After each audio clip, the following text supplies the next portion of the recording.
आज ही Doubtnut app download करें। Doubtnut पर होगा अब आपके सभी मैथ्स, केमिस्ट्री, फिजिक्स और बायोलॉजी डाउट्स का सफाया।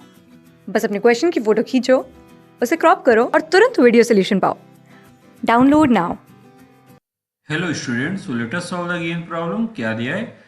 Two blocks A and B of masses m and 2m respectively attached at opposite ends of a spring that is spring constant K placed on a smooth horizontal surface. Spring is initially at a natural length L.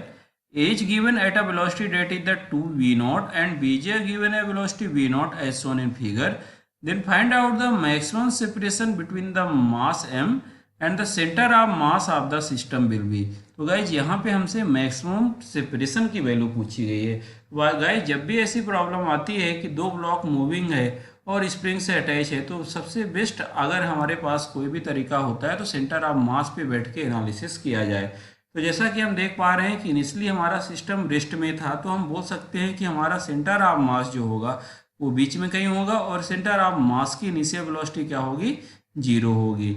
अब जैसा कि हम देख पा रहे हैं कि अगर हम सेंटर ऑफ मास पे बैठ जाते हैं तो हमें देख रहे हैं सेंटर ऑफ मास से लेफ्ट साइड में ब्लॉक ए है, राइट साइड में ब्लॉक बी है और स्मूथ सरफेस पे है। तो गाइज अगर हम ये बात करते हैं कि मास ए की जो डिस्टेंस है वो सेंटर ऑफ मास से अगर हम कंसीडर करें L1 और दूसरे वाले मास बी की अगर हम डिस्टेंस को L2 कंसीडर करते हैं तो हम इक्विलिब्रियम या रेस्ट की कंडीशन में क्या लिख सकते हैं। L1 की पोजीशन अगर हमें निकालना है तो वी कैन से कि L1 हमारे पास क्या होगा।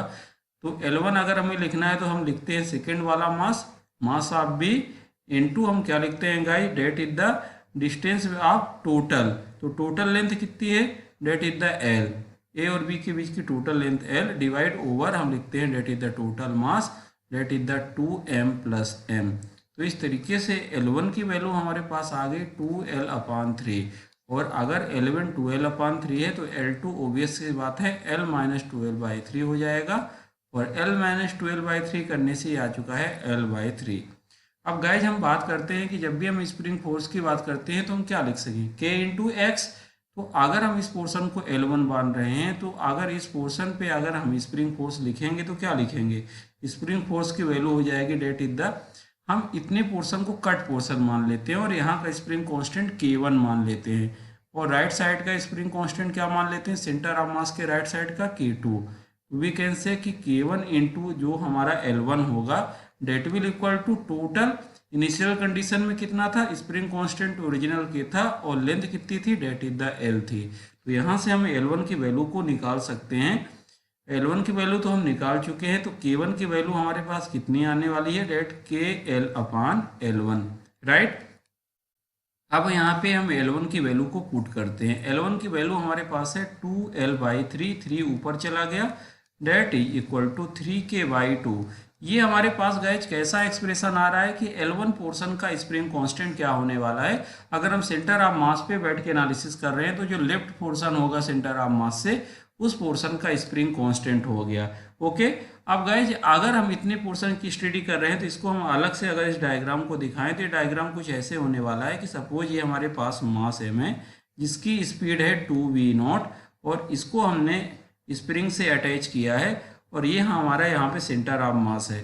तो गाइज अगर हम सेंटर ऑफ मास के रिस्पेक्ट में इसको कंसीडर कर रहे हैं तो हम क्या देख पा रहे हैं, अगर ये स्मूथ सरफेस पे रखा हुआ है तो सिंपली हम इसको यहाँ से गाइज ये बोल सकते हैं कि यहाँ पे जो एनर्जी कंजर्वेशन को अगर हम अप्लाई करें तो एनर्जी कंजर्वेशन हमें क्या सजेस्ट करेगा, अकॉर्डिंग टू एनर्जी कंजर्वेशन कि अगर यहाँ पे मैक्सिमम सेपरेशन होता है, अगर हम इसको सेंटर ऑफ मास, थोड़ी देर के लिए हम बोल रहे हैं this is our centre of मास, अगर इन दोनों ब्लॉक के बीच में सेंटर ऑफ मास क्या मतलब मैक्सिमम सेपरेशन चाहिए तो मैक्सिमम सेपरेशन के लिए हमें क्या करना चाहिए, मैक्सिमम सेपरेशन के लिए जो भी ब्लॉक की काइनेटिक एनर्जी होगी वो स्प्रिंग की पोटेंशियल एनर्जी में कन्वर्ट होगी। तो इस कंडीशन में हम लिख पड़ेंगे that half M B square that must be equal to half K1x²।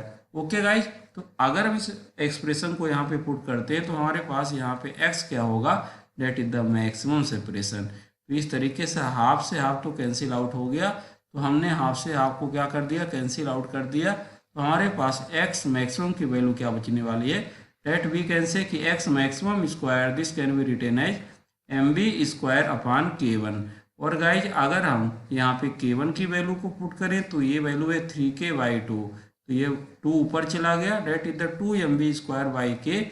तो गाइज यहाँ से हमारे पास x मैक्सिमम, अगर हम मैक्सिमम यहाँ पे सेपरेशन की बात करते हैं तो ये हमारे पास कितना आ चुका है, डेट कैन बी से कि v कितना रखना पड़ेगा, वेलोसिटी 2v0 है तो हम इसको 2 रख देंगे, डेट इज द 2v0 का square, that is the 4v0 square into 2 है ही, डिवाइड ओवर 3k और पूरे का रूट। तो इस तरीके से जो हमारे पास मैक्सिमम सेपरेशन आ रहा है, maximum separation of the spring, या हम इसको मैक्सिमम इलोंगेशन बोले, that is the right word. ये कितना आने वाला है, 4×2=8 mv0² this is the maximum elongation.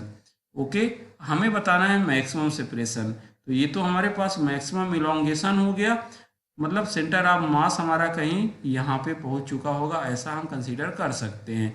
तो पहले से आप कितनी डिस्टेंस में था, L1 डिस्टेंस में था, अब कितनी दूर जा चुका है, वो हमने x मैक्सिमम निकाल लिया, वो x मैक्सिमम की वैल्यू हमने फाइंड आउट कर ली। तो अगर हम यहाँ पे मैक्सिमम सेपरेशन d की बात करें, d मैक्सिमम क्या होगा, that is the L1 plus this value 8 mv0²/3k।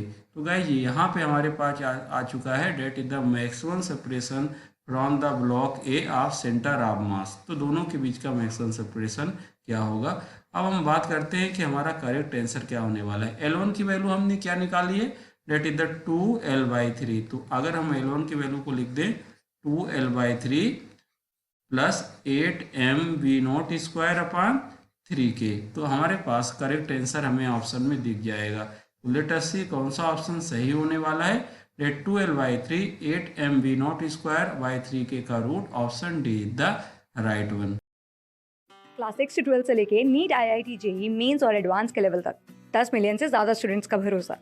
आज ही डाउनलोड करें डाउटनेट ऐप या व्हाट्सएप कीजिए अपने डाउट्स 8400 400 400 पर।